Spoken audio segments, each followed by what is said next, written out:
صحابی کون ہے؟ تو صحابی کا ذکر ستارہ پرست کرتے ہیں. ستارہ پرست سے مراد یہ بالکل بھی نہیں ہے کہ ستاروں کی پوجا کرنے والے. اچھا، میں مجھے علم آیا ہے، میں اس علم کے مطابق آپ کو بتاتا ہوں کہ یہ صحابی کون ہے.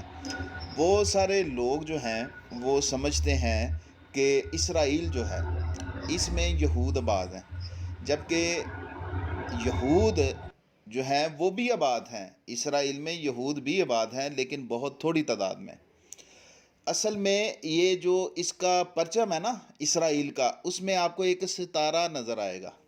ٹھیک ہے، یہ دراصل یہ صابی ہیں، یہ لوگ صابی ہیں. اور یہ صابی وہ لوگ ہیں جو یہ سٹار آف ڈیوڈ، حضرت داؤد علیہ السلام کے پیروکار ہیں. یہ لوگ زبور کا ذکر ہے نا قرآن میں، تورات، انجیل، زبر، صحائف، ویسے تو بہت سارے ذکر ہیں. یہ بھائی جان عمومی طور پہ اچھا پھر لوگ کہتے ہیں یہ یہودی زائنسٹ ہیں، یہ خود ہی ٹرم رکھ لی ہے.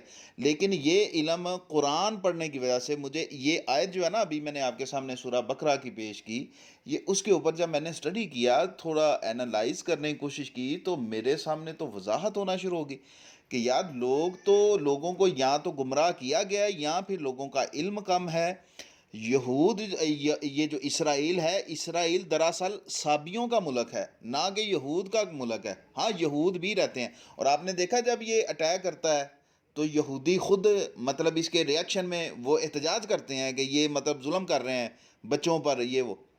تو پھر یہ کون لوگ ہیں؟ یہ ستارہ پرست یہ ہیں.